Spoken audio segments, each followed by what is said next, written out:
क्या आपका प्लास्टर लगा था और अभी निकल गया है तो 1 मिनट रुक जाइए, क्योंकि ये समय बहुत ही इंपॉर्टेंट है, बहुत ही क्रूशियल है, बहुत ही डेलिकेट है।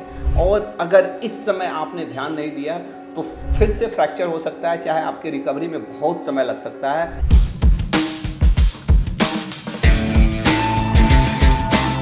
मैं डॉक्टर रामेश्वर और 20,000 से ज़्यादा लोगों के हड्डी के ऑपरेशंस किए हैं, जिनके टूटे फूटे दिस दैट, और इसमें 1 लाख से ज़्यादा लोगों का मुझे लगता है कि हड्डी जिसका टूटा है प्लास्टर वगैरह लगाया होगा। और सबसे जो चीज़ें हैं ना, जितना दिन प्लास्टर लगा रहता है उतना दिन तो लोग शांति से रहते हैं, लेकिन जैसे ही प्लास्टर लगता है ना, क्या मालूम वही घई पड़ जाती है, इतना जल्दी में हो जाते हैं।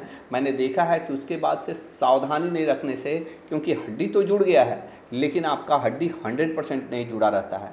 प्लास्टर आपका अभी 100% नहीं भी जुड़ा रहता है, तब भी हम प्लास्टर, क्योंकि ज़्यादा दिन आप बांध के नहीं रख सकते हैं, ज़्यादा दिन बांध के रखेंगे हाथ जाम हो जाता, पैर जाम हो जाता, तो हम लोगों को जल्दी निकालना पड़ता है। एक बार हड्डी जुड़ना शुरू हो गया, 70-80% हड्डी जुड़ गया, हम लोग आपका प्लास्टर निकाल देते हैं। तो यहाँ पे सावधानी रखना है।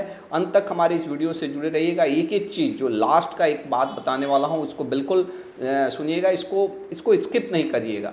मेरा कहने का मतलब ये है, और ताकि आप फिर से जो आपने 1-1.5 महीना, 2 महीना, 3 महीने प्लास्टर झेला, ऐसा ना हो कि फ्रैक्चर हो जाए। और क्योंकि एक बार फिर से फ्रैक्चर होता है ना, तो कितना बार जिसे फिर वो ऑपरेशन ही करना पड़ता है, फिर प्लास्टर से ठीक होना बड़ा मुश्किल होता है। तो प्लीज़, अगर आपके ऑपरेशंस भी हुए हैं तब भी ऐसा नहीं कि प्लास्टर निकाल दिए आप तुरंत ही सब कुछ, तो क्या क्या प्रिकॉशंस रखना है ताकि फिर से ना टूटे, इसके लिए वीडियो बहुत इंपॉर्टेंट है। सबसे पहला चीज़ कि अपनी बॉडी की सुनिए। ऐसा नहीं कि प्लास्टर निकला और कल से ही आप दौड़ना शुरू कर देंगे, कल से ही चलना शुरू कर देंगे। अगर पैर का हड्डी टूटा है, चाहे हाथ का हड्डी टूटा है, कल से ही आप काम, वजन उठाना, ये करना, कुछ भी करना शुरू कर देंगे। अपने बॉडी की सुनना है, कोई भी चीज़। जैसे मेरा ऐसा हमेशा मानना है कि अगर मान लीजिए अगर आपका 1 महीना प्लास्टर लगा हुआ था तो 1 महीना और लग जाता है नॉर्मल होने में। हाँ, ऐसा नहीं है कि आप छोटा मोटा चीज़ शुरू कर देना है, जितना आपको बर्दाश्त होता है उतना वज़न देना है, जितना आपसे होता है उतना काम करना है, लेकिन ज़बरदस्ती नहीं करना है। अपनी बॉडी की सुनना है। जैसे अब प्लास्टर निकल गया तो कुछ दिन तो आपको वॉकर से, चाहे क्रचेस से चलना होगा, और उसमें एक ही बार में पूरा 100 का 100% वज़न नहीं दे देना है।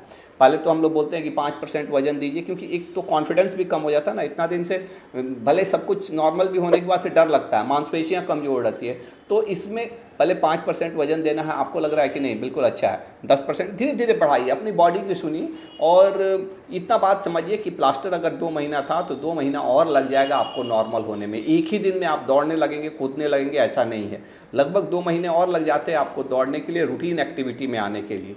कोई भी चीज़ धीरे धीरे चलना है, शुरू में सहारा रखना है, एक ही बार ज़बरदस्ती नहीं करना है, और जेंटल धीरे धीरे मूवमेंट करना है। ये सबसे इम्पॉर्टेंट चीज़ है, क्योंकि अगर इसकी लोग ध्यान नहीं देते हैं और इसमें कभी उरेब हो जाता है, कभी गिर जाते हैं, कभी ये, क्योंकि आप नॉर्मल इंसान थे तब आपको चोट लगा और आपको फ्रैक्चर हो गया। अभी तो आप बिल्कुल नॉर्मल नहीं हुए हैं, ये बात आपको समझना है। अभी कुछ भी आपको गिरने की संभावना भी रहती है। तो ये सारी चीज़ों का ध्यान देना है।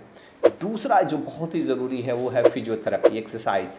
एक्चुअली एक्सरसाइज का इंपॉर्टेंस तो उस वक्त से है जिस दिन से आपको प्लास्टर लगा, जिस दिन से फ्रैक्चर हुआ, आपको उसी वक्त से एक्सरसाइज करना चाहिए। क्या एक्सरसाइजेस करना चाहिए, इसके लिए मैंने बहुत सारे वीडियो यूट्यूब पे बनाए हुए हैं, आप उसको देख सकते हैं। लेकिन प्लास्टर निकला तो उसके बाद से खास करके जो अंग जाम थे उसको भी एक्सरसाइज, फिजियोथेरेपी करना पड़ता है, उसको एक्सरसाइज करना पड़ता है। और ये एक्सरसाइज आपको मांसपेशियों की जो जकड़न है, जो गांठें हैं, जो जाम हो गया है, उसको तो खोलता ही है, साथ में एक्सरसाइज करने से मांसपेशियां मजबूत होती हैं, तो आपको काम करने के लिए, वज़न देने के लिए पैर पे उसमें मदद मिलती है। लेकिन क्योंकि अगर हड्डियां जुड़ भी जाएं और मांसपेशियां क्योंकि काम नहीं की, 2 महीना कमज़ोर हो गई हैं, अगर वो मांसपेशियां कमज़ोर होंगी तो आपके जो अंग है, चाहे हाथ है चाहे पैर है, उतनी ताकत नहीं मिलेगी और इसके कारण से दिक्कत होगा। तो एक एक्सरसाइज भी शुरू कर देना है, ताकि और इसमें 2-3 तरह के, एक तो स्टैंडर्डिंग एक्सरसाइज की वज़न कराएं, वज़न दें, काम दें,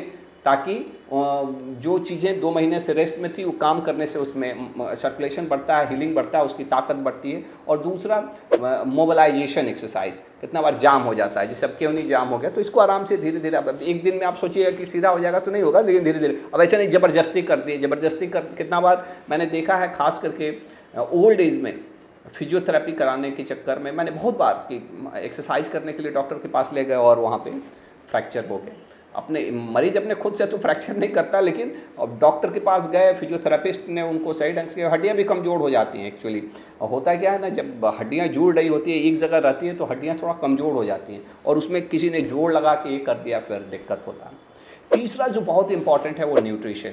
आपके खान पान बिल्कुल सही होने चाहिए। एक्चुअली मैंने देखा है बहुत सारे लोगों को, एज ए ऑर्थोपेडिक सर्जन, अब आज ही एक मरीज़ का था कि वो लोग ऑपरेशंस होता है, चाहे हड्डी टूटता है, तो खाना नहीं खाते हैं ठीक से। और उसमें बहुत लोग के एक तर्क ये रहता है ना कि खाना ज़्यादा खाएंगे तो टॉयलेट जाना पड़ेगा, अब टॉयलेट जाना में दिक्कत है तो इसलिए खाना नहीं। देखिए एक बात जानिए कि न्यूट्रिशन अगर सही नहीं रहेगा ना, कितना भी प्लास्टर लगा दें, कितना भी डॉक्टर आपको दवाई दे दे, आपका न्यूट्रिशन अगर सही नहीं है तो हड्डी जुड़ने में दिक्कत होती है। क्योंकि अल्टीमेटली आपके शरीर की हर चीज़, जो भी चीज़ें हैं, वो आपके शरीर की ताकत से ही ठीक होगा। कोई डॉक्टर कितना भी दवा दे के आपको मजबूत नहीं बना सकता है जब तक आपके अंदर में ताकत नहीं है। तो ये बात समझना है, ये नहीं कि खाना नहीं खाएंगे। अपने न्यूट्रिशंस पे बहुत ध्यान देना है। इसके साथ साथ कैल्शियम, विटामिन डी जो डॉक्टर लिखते हैं उसको लीजिए, ये बहुत इंपॉर्टेंट है। और इसको रेगुलर आप मैंने जब तक डॉक्टर बताते हैं उससे लीजिए, आपकी हड्डी को मजबूत बनने में मदद करता है, क्योंकि अगर मजबूत रहेगा तो फिर से फ्रैक्चर होने के चांसेस कम होते हैं। और चौथा जो मुझे लगता है कि बहुत ही अंडर एस्टिमेटेड है, बहुत बार लोग इस चीज़ों को ये नहीं करते, स्किन केयर, चमड़ी का ध्यान देना। क्योंकि कितना बार प्लास्टर हम लोग रखते हैं, एक महीना 2 महीना गंदा हो जाता है, चमड़ी में उसमें स्कैब बन जाते हैं, ऐसा ख़राब जो चमड़ी रहता है, और उसको क्लीन करना बहुत ज़रूरी रहता है। उसको अच्छे से साफ़ करिए आप, गर्म पानी से नहीं। एक बार हमको याद आ रहा है, एक मरीज़ ने गर्म पानी से धो दिया और उसमें पूरे फोड़े हो गए। सुसुम पानी से, चाहे नॉर्मल पानी से आप उसको धोइए ना, साबुन लगाना है ताकि उसमें जो ख़राब जो चमड़ी है वो निकल जाए। थोड़ा सा हल्का मॉइस्चराइज़र भी यूज़ करना लगे तो घर में जो भी तेल रहता है उसको हल्के लगा सकते हैं, ताकि स्मूथ रहे, ऐसा नहीं कड़क ना रहे।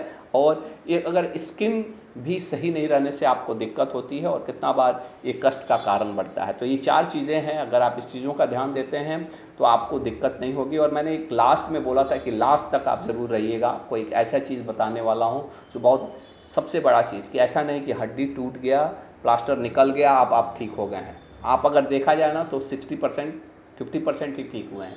आप फिर से अपने डॉक्टर के पास ज़रूर जाइए, जब भी आपको डॉक्टर ने बुलाया है उसके पास जाइए, एक्सरे कराइए, उनको दिखाइए क्या सब कुछ ठीक है, नहीं है, कुछ चेंजेस तो नहीं है, कोई दिक्कत तो नहीं है। तो फॉलो अप कभी नहीं भूलिए। अगर आप इन सारी चीज़ों का ध्यान देते हैं तो प्लास्टर के बाद भी आपकी लाइफ बिल्कुल अच्छे रहने वाली है, आपको दिक्कत नहीं होगी और आप अपने नॉर्मल लाइफ में लौट सकेंगे। कैसा लगा हमारा वीडियो? अगर आपको लगता है कि इस वीडियो के माध्यम से मैंने कहीं ना कहीं आपके लाइफ में इम्पैक्ट किया है, तो ये अच्छाई केवल अपने आप तक नहीं रखिए, इसे ज़रूर शेयर करिए उन तमाम लोगों को जिनको लगता है कि अभी रिसेंटली फ्रैक्चर हुआ था, चाहे हड्डी टूटा था।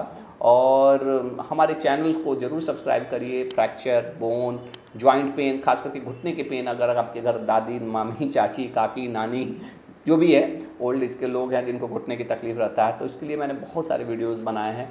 और मैं घुटने के मरीजों का ऑनलाइन हेल्प करता हूं कि किस तरह से उनके घुटने की तकलीफ़ बिना दवाइयों के, साइड इफ़ेक्ट्स के और बिना ऑपरेशंस के ठीक रहेगा। नमस्कार।